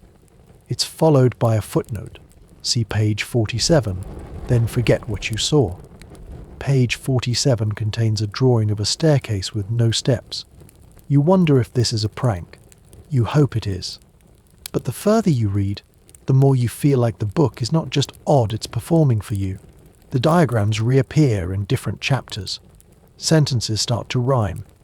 Names repeat themselves in different roles: Gregor, the observer; Gregor, the observed; Gregor, the absence. You look at the door. It's still open, but feels less so. You place the book back down, then pick it up again almost immediately. There's a weight to it, not just physical. It feels like thinking too hard near it might erase something else you meant to remember. The final page says, simply, "This was never yours, but it had to be you." You stare at it for a long while, then close the cover and wrap it again. You leave the attic slowly, one creaking step at a time, trying not to think about the fact that the chair only had 3 legs, but somehow the book hadn't been lying on the floor. You open the book again the next day. You tell yourself it's for research, for curiosity, for the pursuit of knowledge. But it's also because it bothered you the way it whispered nonsense and almost made sense, like a dream that keeps quoting your neighbor. This time, you start with the table of contents. It seems safe, structured, the part of the book meant to make everything clearer. It is not. It begins with promising headers. Chapter 1, Perception and its Failures. Chapter 2, Trusting the Untrustworthy. Chapter 3, The Angle of Certainty. Then things unravel. Chapter 4, How to Know You Didn't. Chapter 5, Instructions for Using This Book Improperly. And Chapter 6, This Chapter Has Moved. You check page 63. There is no chapter 6. Page 63 contains a very small drawing of a spoon. You flip back, squint at the contents again. Chapter 7 reads, "The blank chapter, which you will pretend to understand." There is no page number, just a vague suggestion, somewhere between your assumptions. You begin to feel that this book was not written to be read, at least not linearly, and definitely not sober. The expectation is that the table of contents will guide you. The reality is that it leads you through a labyrinth of shrinking rooms and doors that don't exist until you forget what you were looking for. One entry simply says, Chapter 9, skip me. Really? You do. Then go back. That page is blank, but not empty. It feels like it's been erased by someone with better things to forget. In the margins of the contents page are notes, new ones. You're sure they weren't there yesterday. One says, "Have you found the footnote that disagrees with itself yet?" Another, "This book will not explain itself." That is your job. You run a finger across the ink. It smudges. Not because it's fresh, but because it never decided to dry. You trace a line from Chapter 11, repetitions and other forms of disguise, only to find it leads to a page that's already fallen out. On the floor, the loose leaf has 3 words, "Not this again." You laugh, then stop, because you're not entirely sure whether it's mocking you or sympathizing. There's a final entry at the bottom. Chapter 12, the chapter that was never there. It's written in a different hand. Smaller, tighter, more desperate. The kind of writing someone uses when they've been thinking about something too long. The page it references is one that doesn't exist. You check anyway, and there it is. A page number that shouldn't be in the book, tucked between 2 chapters that weren't supposed to follow each other. The text is backward. You hold it up to the candle. The sentence reads, "You are now part of the index." You close the book slowly, as though shutting it more softly will keep your name from appearing next. You decide to read a full chapter, or at least try. You choose one that appears straightforward. Chapter 3, The Angle of Certainty. It opens with a diagram of a triangle wearing a crown and the sentence, "Certainty begins where possibility takes tea." You pause. You reread. You question your breakfast choices, but you keep going. The paragraph that follows is calm, almost logical. It discusses perception, direction, intent. Then you reach the first footnote. It reads, not quite, "Certainty also naps during storms." You frown. The footnote is signed with a symbol, not a name, but something like a sideways umbrella. Another line appears beside it in smaller script, "Ignore him." He's still recovering from Chapter 2. You stare at the footnote, then the text. You have now entered an argument between the main body and its own commentary. The expectation is that footnotes clarify. The reality is that they have staged a quiet rebellion. One tells you not to believe the next paragraph. Another suggests you only read odd-numbered pages. A third one, out of nowhere, asks if you've ever considered the emotional burden of punctuation. You try to stay focused, but the commentary keeps pulling you sideways. One particularly long footnote takes up more space than the main text itself. It opens with, "I once knew a man who believed angles had opinions. He died confused." Then it digresses into a personal story about a chair that squeaked only when lied to. You're halfway through it when you realize you've forgotten what the chapter was originally about. You check the title again. Certainty. Right. Another note has been crossed out entirely, except for one remaining word, perhaps. You feel like you're being haunted by the ghost of an editor who gave up halfway and decided to enjoy the chaos instead. There's a recurring footnote number 17 that appears multiple times, always with a new message. At one point it reads, "This is where we usually disagree." Later it reads, "I told you not to come back." You wonder if there ever was a footnote one. You try to find a section without commentary, but even the diagrams are annotated. A spiral in the bottom corner says, "This shape has regrets." You believe it. A list of definitions includes understanding, the brief pause before the next misunderstanding, knowledge, a ladder placed sideways, agreement, the noise people make when no one wants to start over. Eventually you stop reading and just listen to the book, not literally, but in the way that staring at it long enough begins to feel like it's thinking at you. You wonder if the footnotes are real, or if you've simply begun to generate them in your head, scribbling internal commentary onto a story that refuses to stay in its own margins. You close the book again. You whisper, "Enough." The book makes no reply, but a footnote near the corner of the cover seems to have appeared. That's what you said last time. You test it without meaning to. You're halfway through a page titled Reflections on the Unnamed Hour, and your candle sputters. Just once a soft flicker, but enough to draw your eyes to the window. Rain taps against the glass with lazy persistence, as though it too is trying to make sense of this chapter. When you look back at the book, the page has changed. Not dramatically, not enough to scream, just subtly, like someone moved your bookmark 3 inches to the left. The sentence you remember reading is no longer where it was. It's been replaced by a quotation that wasn't there a moment ago. "He who waits for clarity will miss the shape of fog." You whisper it aloud, then flip back a page, searching for something familiar. The paragraph there has shifted to the same handwriting, the same ink, but a new metaphor entirely. You begin to feel watched, not by eyes, but by comprehension itself. It's hiding. Laughing, probably. The expectation is that memory fails. The reality is that the book may be failing you deliberately. You place your finger under a line, trace it slowly, stare hard at each word. You look away for one breath, one single moment, and when you look again, your finger is resting under a completely different sentence. It says, "Certainty can't survive observation." A footnote below it adds, "Nor should it." You test it again. You blink slowly, then sharply. You mark the page with your nail, look up at the ceiling, then back down.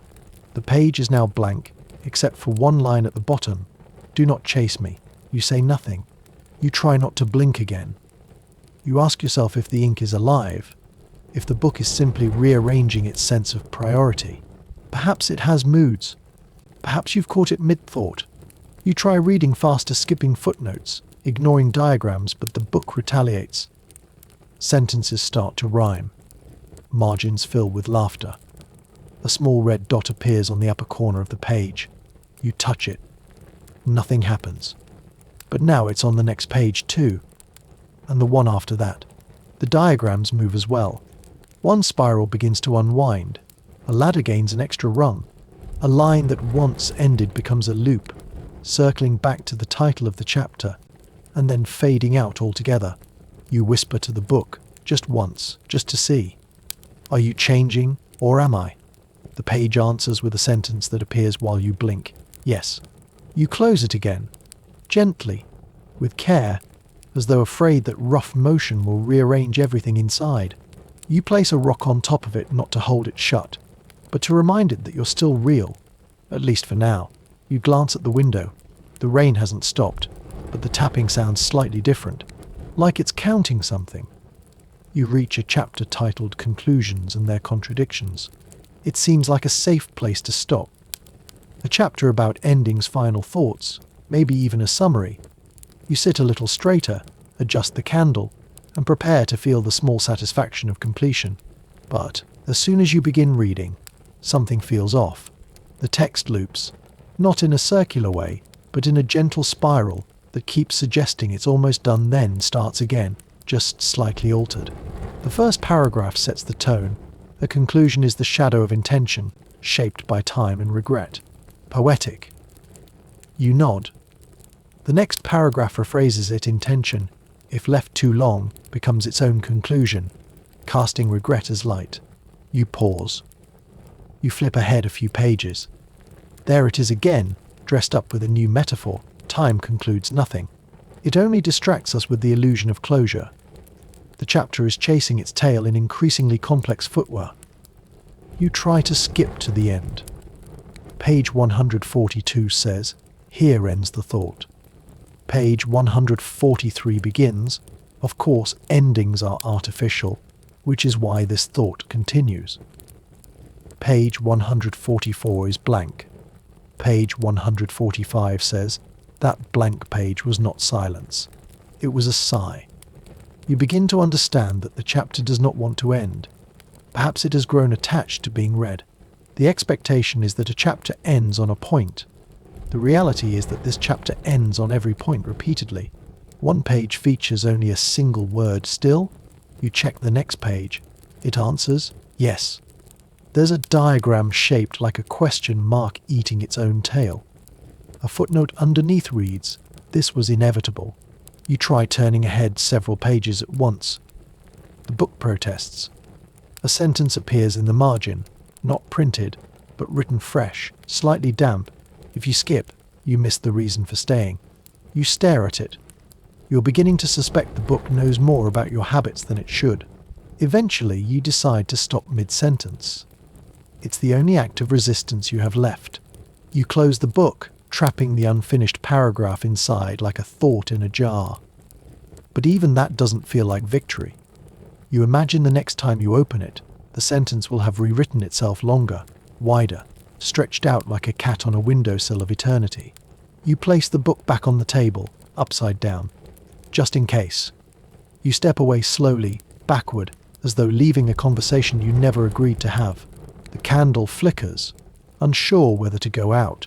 Somewhere behind you, a page turns, and you didn't turn it. You don't look back.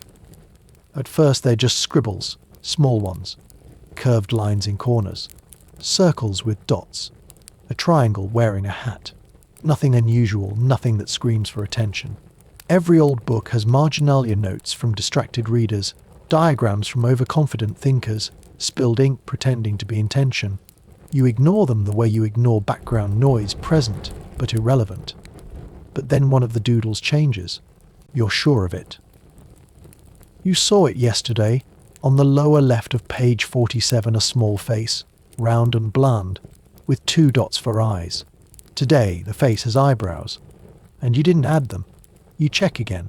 The shape is the same, but now the expression is different, curious, possibly judging. You close the book and reopen it. The eyebrows are gone. You close it again, just to make sure you're still in control. You aren't. The expectation is that doodles stay put. The reality is that these ones are mobile not by movement, but by transformation. You turn to another page. There's a ladder that now seems taller than you remember. A spiral that now leans toward the text, like it's listening. One doodle has grown a hand. Just one. It waves. You blink. It doesn't stop. You ask yourself whether you've slept enough. You haven't. You ask whether the ink is old. It is. You ask whether you're hallucinating. Possibly. But when you try to read a paragraph uninterrupted, the margin doodle seems to shift its expression again from neutral to confused, from confused to mildly entertained. You try to ignore them, but now they're everywhere. Tiny eyes peeking from between paragraphs. Little lines curling into smiles. A figure with legs but no torso, apparently applauding a footnote, about the ethics of pretend language.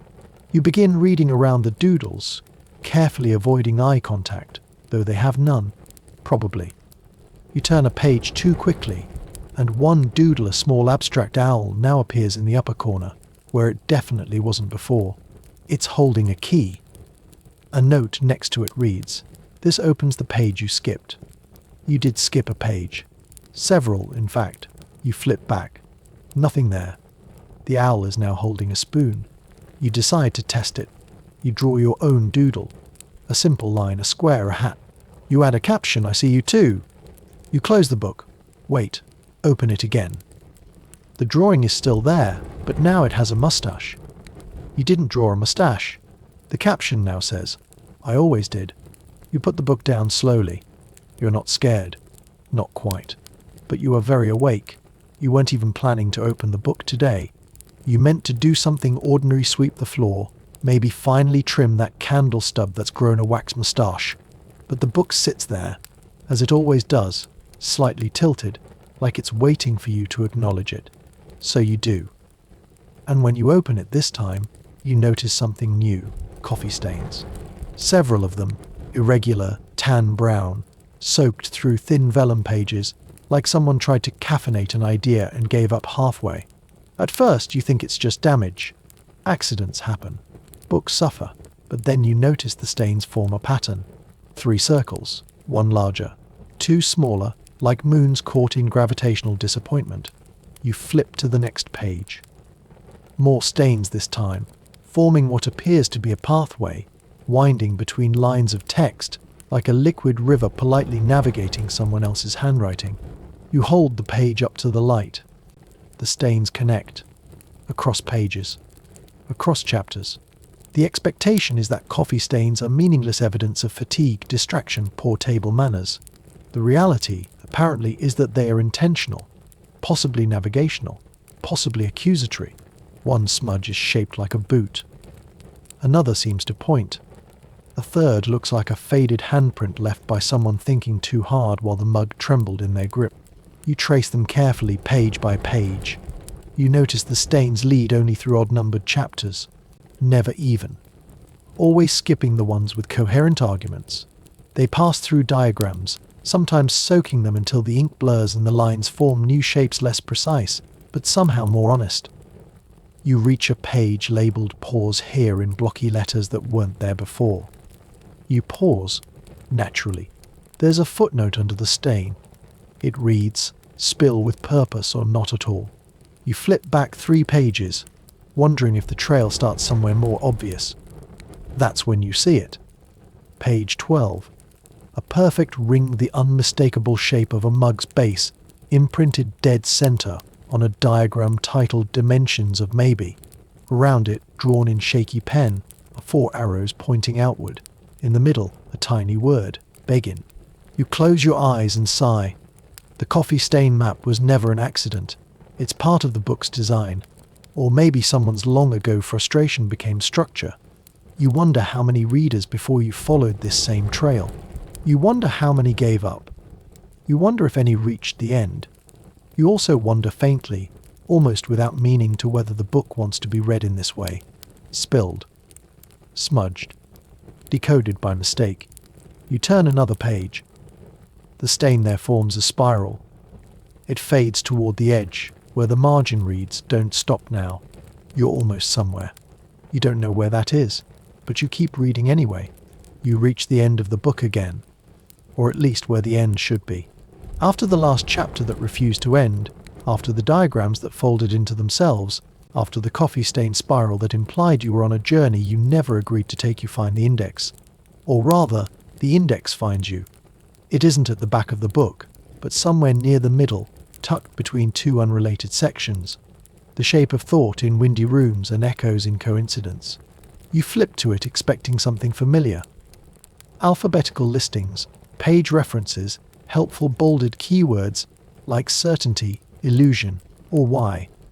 But what you find is a list of entries not by subject but by moment. The first entry reads, "The time you almost understood something and then forgot it on purpose," page 91. You blink. You were just on page 91 yesterday. It did feel like something slipped away. You turn back. The page is blank now, or at least pretending to be. Another entry, the decision to keep reading even though you promised yourself you'd stop, page 124. You frown. You remember that moment. You had whispered, just one more page. The book had said nothing, but now you realize it had been listening, recording, compiling. The expectation is that an index helps you find what's in the book. The reality is that this one seems more interested in what's in you. You run your finger down the list. Page 47, the joke you didn't laugh at, but still understood. Page 103, where the book started to resemble your handwriting. You're not sure if you want to keep reading, but you do. The entries get stranger, more specific. Page 109, the moment you realize this book is not about knowledge. Page 110, the moment you realized it is about you. You turn to those pages. There is no text, just a soft graphite smudge in the shape of a comma. You feel like it's breathing. You flip back to the index. It continues. Page 137, the page you haven't turned yet but will. Soon you freeze. Look at page 137. Still unread. You hesitate. You flip to it anyway. One word is written there in the center, welcome. A note in the margin says, we were waiting. You don't know if you should be amused or alarmed. There's no entry under Z. The index ends at Y, your reaction to all of this. Variable. Page unknown. You stare at it. The candle flickers.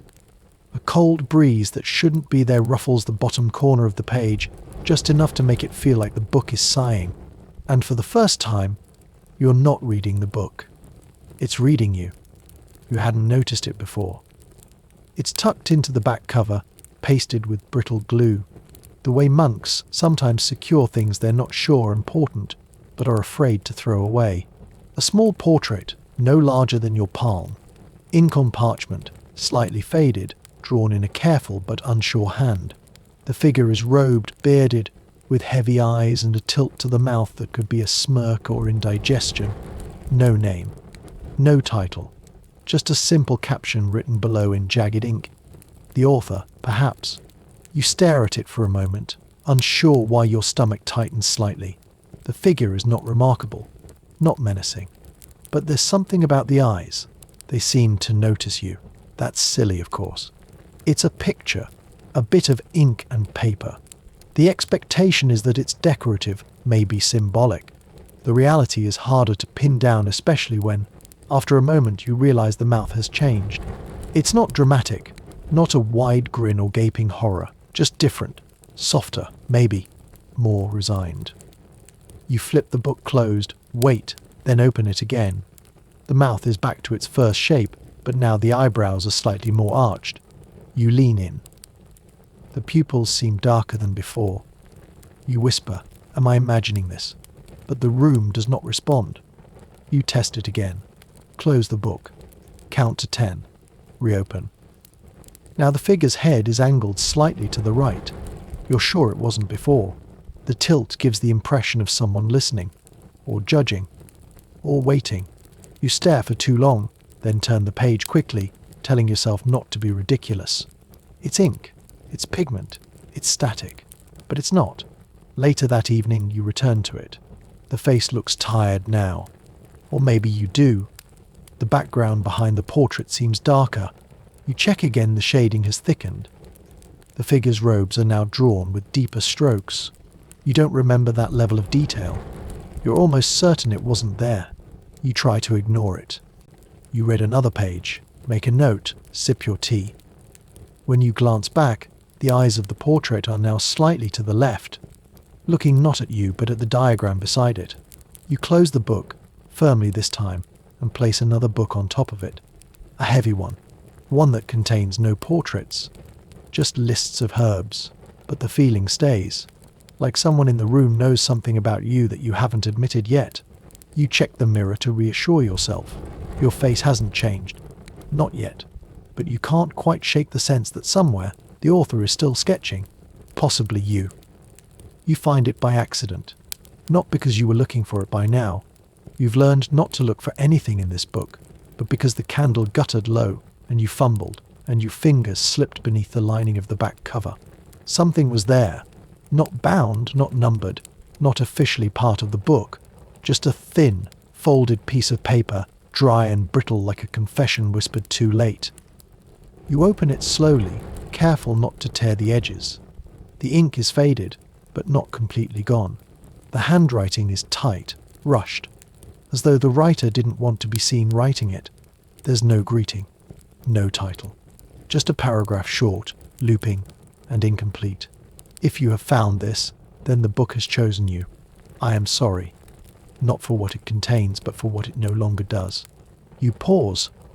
There's no signature, no date, no obvious reference to the chapters you've read, or the chapters that read you.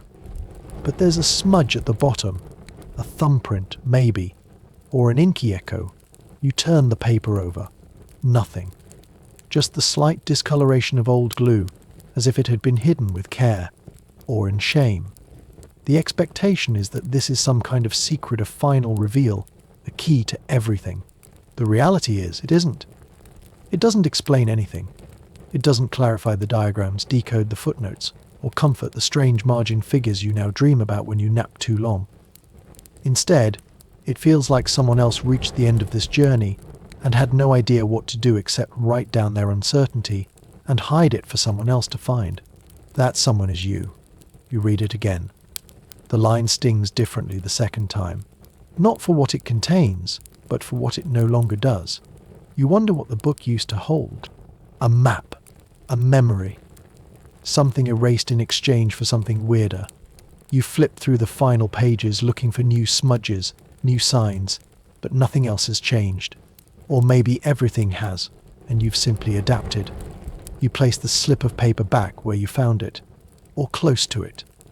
It doesn't quite fit the same way now. It knows you've read it. It feels heavier. You press it flat and shut the book, firmly but not angrily, as if to say, that's enough, thank you. And yet, as you stand to leave, you glance back. The spine of the book is no longer straight. A small curve has appeared, as though it's bowed ever so slightly either from age or acknowledgement. You turn out the lamp, slowly, and tell yourself you won't come back tomorrow, that you've seen enough, that the story is over. But you leave the book sitting on the table, just in case. The parlor is quiet, but not peaceful. It smells of dried ink and candle stubs, the scent of things once on fire, but now mostly regret. The floor creaks in thoughtful protest with every step, as if unwilling to support another afternoon of theoretical ambition. You pause at the threshold. Inside, books line every wall, every surface, and every object that might once have been functional furniture. A chair with no seat holds 5 dusty tomes. A cracked wash basin balances a stack of manuscripts so fragile they appear to breathe when you exhale nearby. The expectation is that this room belongs to a scholar, someone who reads, thinks, studies, and possibly lectures in a gentle monotone about epistemology. The reality is something closer to an elaborate performance of thought. Books are everywhere, yes, but none appear to have been opened recently. You notice the dust not just thick, but organized, layered, stratified. An archive of neglect. You pick one up carefully, reverently, as though it might sigh. The spine cracks like knees in the cold. The title is in Latin, but when you translate it roughly, it reads, On the Behavior of Shadows in Libraries. Intriguing. You open it. Every page is blank, except one. It says, This is a placeholder for knowledge you assumed you had. You close it slowly. You put it back. Many of the books are like this, heavy in the hand, light in the brain. One bears the title Volume 2, but is the only volume present. Another is called Collected Silence, and true to its name, contains not a word. There's a row of volumes bound in identical cloth, labelled Reflections, Re-Reflections, Counter-Reflections, and Dust. You wonder if the last is a metaphor or simply honest. In one corner, a globe has been replaced with a skull, balanced carefully atop a thick book called Geographies of the Internal. You spin the skull. It doesn't move. Someone has glued it in place, possibly to stop it from rolling away in existential frustration. The effect is unsettling a world that stares back.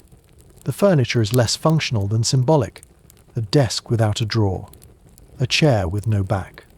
A cabinet full of labelled boxes, fragments, theories, letters never sent, and leftovers. You open one. Inside are feathers. Just feathers.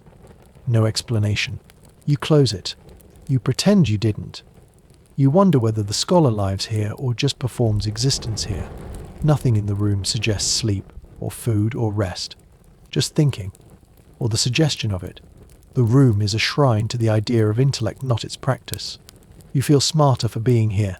You also feel like the room is mocking you gently for wanting that. A note pinned to the wall catches your eye. It reads, "The books have not read themselves." Yet, you nod. Then you leave slowly, carefully, trying not to disturb the architecture of pretend wisdom that lives so comfortably in dust. It's the only chair in the room with a cushion. Deep red, flattened in the middle like it once held weight, long ago, and never recovered from the betrayal. The arms are worn smooth, the wood varnish flaked away like memory sloughing off in tiny, polite pieces. You see it as soon as you enter the room, not because it stands out, but because everything around it has been carefully arranged not to touch it. Tables lean away. Rugs stop short. Even the bookshelf above it bows slightly, as if trying not to drip knowledge too directly upon the seat. You're told it's the scholar's chair, not a chair, the chair, reserved, unoccupied, symbolic. A throne of intellect that is never sat in, because as the philosopher once whispered, thought must always remain in motion, lest it crystallize into certainty. You're not sure if he made that up on the spot or pulled it from a footnote, but you nod anyway. Everyone does. It's easier that way. The expectation is that the chair is functional, a place to rest. The reality is that it's a shrine or a warning. No one dares sit in it, not because they fear punishment, but because they fear being observed by the hundreds of unread books surrounding it. Books with titles like Quiet Opinions, Pending Conclusions, and things I shouldn't have said out loud. They all face the chair like an audience waiting for a lecture that never begins. You once saw someone reach for it. A visiting scribe, unaware of the unspoken rules. He hesitated mid-descent. Then he froze. The room itself seemed to tighten, not visibly. Just the air, the walls, even the rug. Everything inhaled.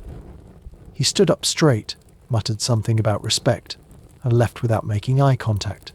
No one blamed him. The chair has a small plaque on the back, brass, unpolished. It reads simply "Reserved for Thought." Below that, in smaller letters, "Not yours." You wonder if that's a joke. You decide it probably isn't. Sometimes you find yourself standing in front of it, not with intent, just drifting. You stare at the cushion. You imagine what it might feel like. You suspect it would creak softly, not in protest, but in disbelief. Like an old dog woken from a long nap and asked to explain metaphysics. You've considered placing something in the chair. A book, a feather, a small note that says, "Thank you for waiting." But something always stops you. Not fear, not reverence. Just the nagging sense that the chair might not appreciate being included in your gestures. So you back away. Slowly, quietly. The chair remains exactly as it was. A symbol. A sentence, never spoken. A pause in the room, upholstered in expectation and too many failed theses. It sits on the mantel, just off-center. Not hidden, not displayed, simply placed. As if someone once meant to move it but got distracted by a larger thought where they were going. The skull is human, presumably. A little too clean, a little too symmetrical. Its teeth are perfectly aligned, which makes you suspicious. Most skulls do not look so composed after a full career of chewing and regretting. You notice it every time you enter the parlor, but you never mention it. No one does. It's always there, watching with sockets full of pretend wisdom. Dust gathers around its base in a halo that never quite touches the bone. A ring of respect or superstition, or maybe both. The expectation is that the skull is symbolic, a memento mori, a reminder of death's quiet patience, placed among books and ink as a humbling gesture. The reality is that it feels more like a guest who overstayed their welcome and now refuses to leave. You once asked the philosopher who it belonged to. He replied, "We all do, eventually." You chose not to press further. Its presence is complicated. When someone makes a particularly poor argument, they glance at the skull, as if checking whether they've disappointed it. When a new idea lands awkwardly, people look toward the mantle, awaiting judgment. No one says this is happening, but you see it, you feel it. The skull has become part of the faculty. You tried once, just once, to study it more closely, to sketch it maybe, or measure the angle of its brow for reasons you could pretend were academic. As you leaned in, the candle beside it flickered violently, though there was no breeze. You stepped back. The flame stilled. You have not tried again.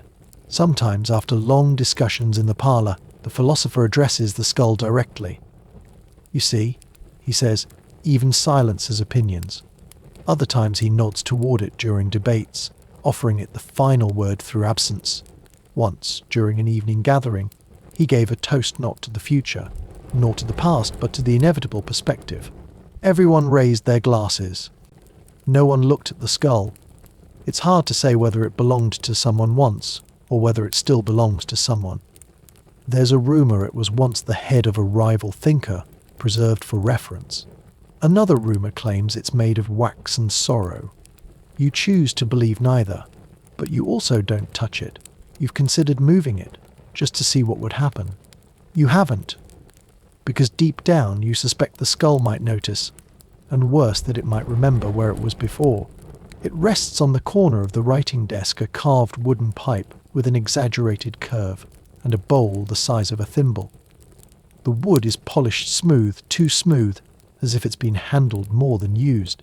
There's no scent of tobacco, no ash, not even the faintest stain in the bowl. It is a pipe, undeniably, but only in form. In function, it remains theoretical, like a dream someone forgot to wake up from. You first noticed it while reaching for a quill. It was angled slightly, pointing toward the wall, as if offering commentary. Its position never changes. Or rather, it changes just enough that you're unsure whether it has moved or whether you've simply misremembered. One day it tilts left. Another day forward, always subtle, always unprovable. You have stopped mentioning it. The expectation is that the pipe belongs to someone who smokes. The reality is that it belongs to someone who wants to look like they might smoke, at some distant hour, in some other lifetime. The philosopher refers to it occasionally, never as my pipe or the pipe. Just this? Oh, it's more of a suggestion than a habit. He smiles when he says it, but only with one side of his face. You suspect the pipe is part of an image not crafted, exactly, but maintained. Like the skull on the mantel, or the unread book, labelled fire as metaphor. It's meant to suggest depth, leisure. A man too thoughtful to inhale. And yet, there's something charming about the honesty of its lie. It doesn't try to convince you it's been used. It simply waits clean, ready, and permanently idle. You've held it once. It felt warm, though the room was cold. Not freshly used warm, more like someone had held it just moments before you entered. The bowl was light, hollow, emptier than silence somehow. You returned it exactly as you found it, unsure whether you were part of a ritual or an intrusion. Occasionally, visitors ask if the philosopher smokes. He replies, "No, but the idea of smoke is useful." Then he moves on. No one presses. One student once asked if the pipe was symbolic. The philosopher nodded slowly and said, "Aren't we all?" You still don't know what that means. You sometimes imagine what would happen if it were lit, if one day the pipe began to smoulder on its own, a slow tendril of smoke curling upward with no fire, no breath, just thought turned visible. You imagine the philosopher staring at it, not surprised, but satisfied. You glance at it again. It hasn't moved, probably. It sits near the edge of the desk, not quite centered, not quite cared for. A squat little ink bottle with a brass lid that never unscrews all the way, no matter how long you fiddle with it. The glass is thick, irregular, the color of an old bruise. Inside is ink deep, glossy black, the kind that looks like it holds grudges. You never see anyone refill it, but it never runs out. You first noticed it when copying a page of notes. You dipped your quill, expecting resistance, maybe the scratch of glass at the bottom. Instead, it dipped deep, impossibly deep, like the ink extended farther than the bottle allowed. You pulled it out, still wet, still writing. You dipped again, still ink. You frowned. You kept writing. The expectation is that the bottle would behave like any other useful, finite, occasionally dry and infuriating. The reality is slipperier. The ink is always there, but the level never rises or falls. You've tilted the bottle. No spill. You've held it to the light. The glass shows darkness, but no depth. You once even whispered into the opening, as if it might whisper back. It didn't. Probably. The philosopher says nothing about it. When asked, he replies, "Ink is a matter of perspective," which answers nothing and somehow makes the bottle feel even weirder. One student joked that the bottle was filled with metaphor. Another called it conceptual ink pigment that stains the mind, not the page. You laughed at the time, but now you're not so sure. You've tried using other ink from other bottles. It doesn't feel the same. The ink from this bottle writes smoother, darker, more willing to form thoughts. Other inks drag. They scratch. They complain. This one glides like it already knows what you're trying to say. You once wrote an entire essay without stopping, without dipping twice, without blinking. When you reread it, you had no memory of writing it. One day you decided to clean the bottle. You opened it, or tried to, and the lid refused to turn. Not jammed, just uninterested. You stopped. You apologized. You don't know why. You've never tried again. There's a faint stain on the desk where the bottle sits. Not a ring, not a drip, just a subtle smudge shaped like a question mark falling over. You wipe it daily. It returns daily. The bottle never moves, but the stain is always just slightly to the left. Sometimes, when you're alone in the parlor, you catch yourself staring at the bottle, wondering if it knows more than it writes. Wondering if the ink writes you back when you're not paying attention. You dip the quill again. Still ink. Still writing. It hangs above the doorway, tilted slightly to the right, as though time itself leaned on the wall for a moment and never quite straightened out. The clock is wooden, circular, with faded numbers and a minute hand that prefers suggestion to precision. You've looked at it many times when entering, when leaving, when pretending to listen, and the strangest thing is, sometimes it ticks, but only when you're thinking. Not loudly. Not like a proper, well-mannered clock. Its tick is soft, unsure, like a footstep in the wrong corridor. You first noticed it while puzzling through a particularly tangled sentence about thought being a recursive hunger for its own shape. You frowned. The clock ticked. You stopped. It didn't. You tried again. Tick. You stared at the ceiling, pretending not to notice, but it ticked in. As long as you thought, really thought, not just performed the posture of thought, the clock kept time. The expectation is that clocks tick regardless of mood. The reality is this one doesn't care for routine. It ticks for effort, for wandering attention, for philosophical migraines. You've tried to fool it, fake thinking, furrow your brow, hum a pondering sound. Nothing. Silence. Then you caught yourself genuinely wondering whether the clock could be deceived, and of course tick. It's not interested in your performance, only your honesty. Some have claimed it ticks backward on occasion. You haven't seen this yourself, but you believe it. One student swore it skipped an hour during a debate about metaphysical proximity. Another said it stopped altogether when she admitted she didn't know what the word epistemology meant. The philosopher shrugged and said, "Even clocks have standards. You've never seen it wound. You've never seen anyone touch it." The hands change, sometimes subtly, sometimes not at all. There was a week last month when it pointed to 3:00 every day at noon. No one questioned it. The parlor simply agreed to shift time slightly. It was easier than challenging the clock. You've sat beneath it many times, trying to ignore it. But once you've heard the tick, you can't unhear it. It's not constant. It doesn't beg attention. But when it begins, it becomes the rhythm of your uncertainty. a heartbeat for unfinished thoughts. There's a crack across its face, like a scar, thin and almost dignified. You've imagined asking about it. You never do. You suspect the answer would be unsatisfying or worse, poetic. Maybe the clock remembers something. Maybe it lost an argument once and still carries the fracture like punctuation. And yet, when you leave the room without thinking, just standing, just walking, just drifting, the clock remains still, silent, as if withholding judgment until you bring it something worthy of marking. You try not to think about it. There are always three.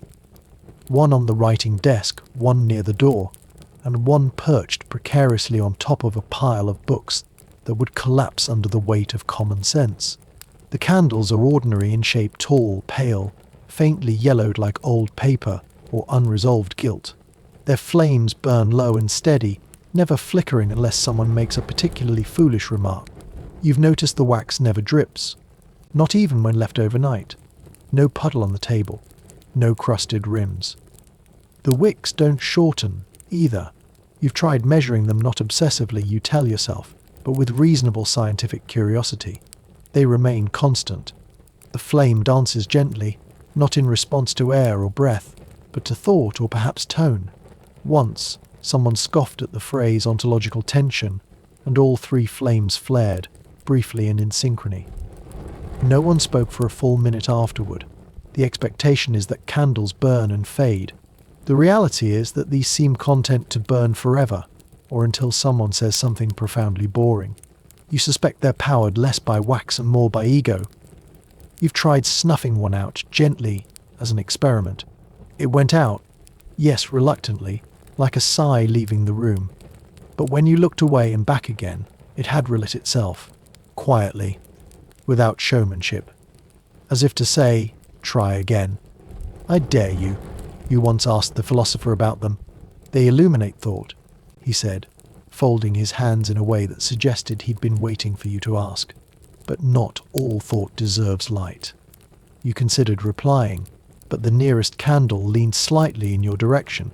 You reconsidered. The one by the door is the most temperamental. It seems to judge exits. When someone leaves mid-conversation, the flame elongates sharply, like a disappointed eyebrow. It never flickers when people arrive, only when they abandon. You've watched it do this enough times that you now linger awkwardly at the threshold, pretending to remember something you forgot, just so it won't react. The candle atop the book pile leans at an angle that makes no physical sense. The books are uneven. The table slopes. And yet, the candle remains upright, as if balanced not by gravity, but by sheer philosophical abstinence.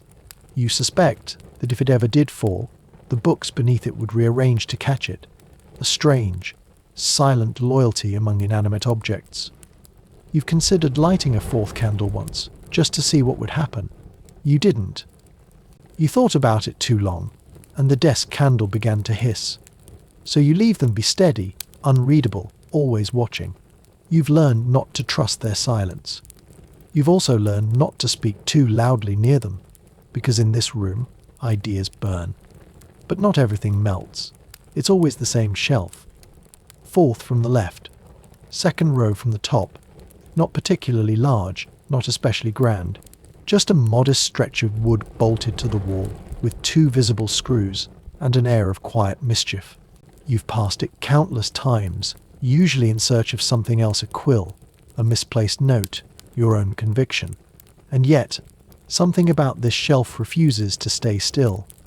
You first noticed it when reaching for a copy of Theories of Circular Thought. It had been there the day before, nestled between an essay on echoes and silence as structure. But today it wasn't. In its place, Reasons to Doubt Geometry, a book you're fairly certain never existed. You flipped through it blank pages, save for one that read, "You'll find what you meant to forget." Unhelpful, but vaguely accusatory. The expectation is that bookshelves behave, that they hold what they're given in the order they were placed. The reality is that this shelf seems to curate your confusion. Books vanish. Others appear. Titles reword themselves. You once spotted a spine labeled "You've already read this." You pulled it down, curious. Inside, the notes you took last week. in your handwriting, on paper you never owned. You've tried organizing the shelf alphabetically, thematically, even by emotional impact. It resists every time. The next morning, Collected Contradictions is upside down. Mostly reasonable arguments sits backward. Thoughts I borrowed and claimed leans just far enough to suggest embarrassment. You stopped rearranging it after a week. You now simply nod politely when passing. One afternoon, you left a blank journal on the shelf just to test it. When you returned, the cover had changed. It now read, "What you'll pretend you wrote." Inside were fragments of your thoughts, written better than you remember thinking them. You didn't take the journal. You closed it, slowly, and left it where it was. Other visitors have had similar experiences. One found a book titled How to Finish Sentences You Regret Starting. Another found A Brief History of the Room You're In. It organizes by relevance, he says, sipping tea without blinking. Not yours, the room's. You've developed a habit now. Whenever you feel lost mid-thought, you wander over to the shelf and glance. Not for answers, just to see what it thinks you should be wondering. Sometimes the book is insulting, sometimes gently encouraging. Once, it simply said, "Sit down, breathe, begin again." You did. The shelf doesn't creak. It doesn't shift visibly, but its logic is never static. It's less a piece of furniture and more a mood curated by entropy and the memory of forgotten questions. And yet, you still hope one day it'll hand you the one book you don't even know you're looking for. And when it does, you hope you'll have the nerve to open it.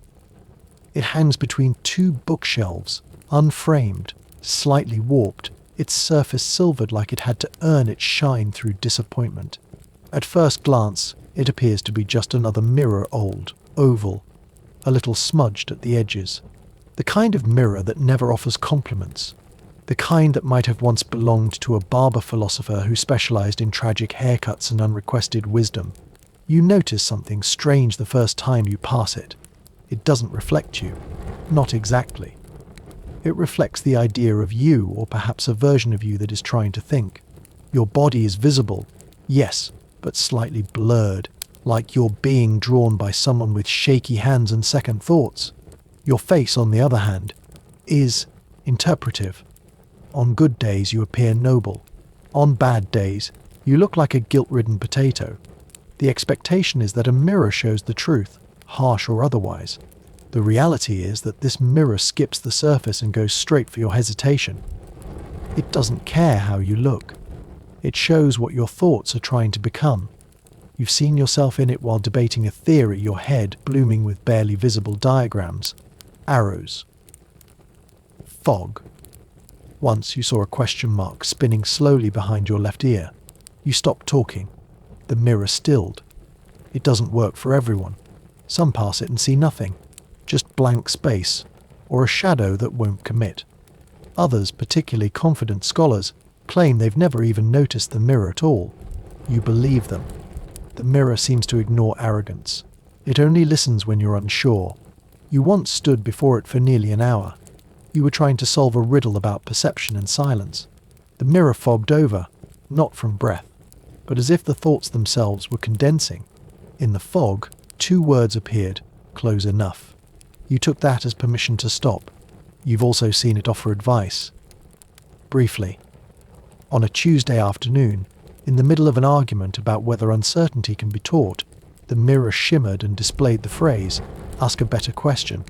No one admitted to seeing it, but the room fell silent. There's no recorded maker, no inscription, no sign it was ever purchased or placed intentionally. When asked, the philosopher shrugs. It arrived when someone needed it. You're not sure who that someone was, but you suspect it wasn't just one person. Occasionally, late at night, when you pass by without meaning to, the mirror catches you mid-thought and shows something too honest, not shameful, not cruel, but real in a way that doesn't flatter. You stop. You adjust. You keep walking.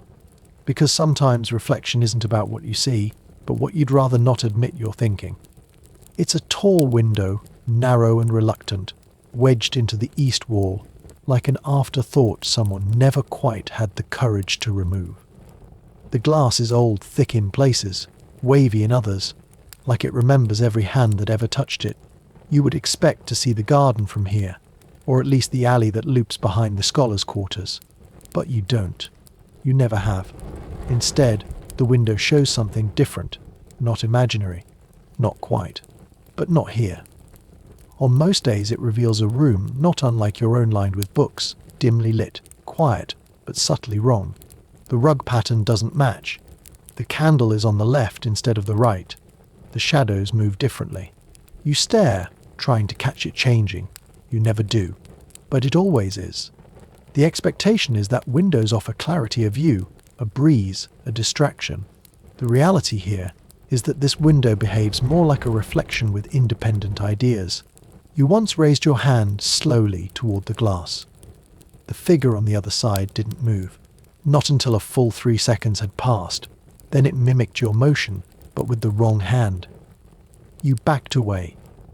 The window darkened slightly, as if embarrassed.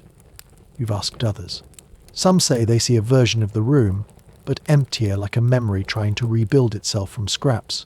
One claimed they saw themselves as a child, reading a book too heavy for their lap. Another said they only see fog. You said nothing. You weren't ready to be believed. There was one evening long, quiet, and unreasonably cold when the window showed a forest. Not a nearby one. A different kind. Tall trees, no leaves, no wind. Just stillness. Then a figure appeared. Small, distant, pausing near a tree. You squinted. It was wearing your scarf. You never wore that scarf again. The philosopher insists it's a metaphor. Every scholar needs a window to doubt, he says. Otherwise, they start believing themselves. You'd laugh if the window didn't always seem so serious. It's not cruel, just certain that you aren't. Sometimes it shows nothing at all, just a dull grey. A blankness that hums faintly, like the air is thinking. Those days feel longer. Your notes make less sense. The ink flows slower. The room is colder. You've covered the window once, with a curtain and 2 heavy books. The next morning, the curtain was folded neatly on the floor, and the books had moved to the desk. You took the hint. The window remained open to wherever it opens. You still look through it. Not often. But sometimes, especially when you feel stuck between pages, between thoughts. It never gives answers, but it always reminds you that the room isn't finished thinking yet, and neither are you. And so we've wandered through the strange little performances of intelligence, across centuries where wisdom wore too much fabric, carried too many blank books, and whispered to too many skulls that never quite answered. You've sat beside a candle that never melted, stared at a clock that ticked only when you hesitated, and peeked into a window that quietly declined to show you anything real. Along the way, you've passed bookshelves that disapproved of your filing system, a pipe that refused to smoulder, and a chair that would rather remain unoccupied than risk your opinion. But now, the room grows quieter. The flames dim, not because they are tired, but because you are. The ink dries in its bottle. The mirror fades into stillness, reflecting nothing, and yet somehow still reflecting you. The book on the desk closes itself. Or maybe it was never open. Thank you for staying until the end. Truly. This kind of journey asks for a different sort of patience, not the kind that waits in lines, but the kind that listens to dust and gives silence a chance to speak. If you've drifted off somewhere along the way, the scholar's parlor will still be here when you return, filled with pages that rearrange, candles that judge, and questions that don't need answers. And now, as you lie there, you know the loop will wait once more for you.